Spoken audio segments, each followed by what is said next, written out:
আজ আমরা বিশেষভাবে সৌভাগ্যবান এবং সম্মানিত যে বাংলাদেশের 3 বারের নির্বাচিত প্রধানমন্ত্রী বীর মুক্তিযোদ্ধা শহীদ রাষ্ট্রপতি জিয়াউর রহমানের স্ত্রী বেগম খালেদা জিয়া আজ এখানে আমাদের মধ্যে উপস্থিত আছেন।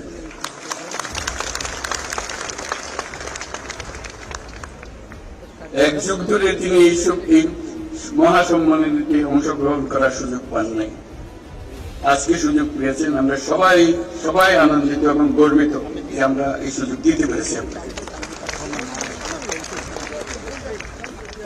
শারীরিক অসুস্থতা সত্ত্বেও এই বিশেষ দিবসে সবার সঙ্গে শরীর খাওয়ার জন্য আপনাকে আবারও ধন্যবাদ। আমরা তার আশু রোগমুক্তি কামনা করছি এবং এই অনুষ্ঠানে বিশেষভাবে স্বাগত জানাচ্ছি।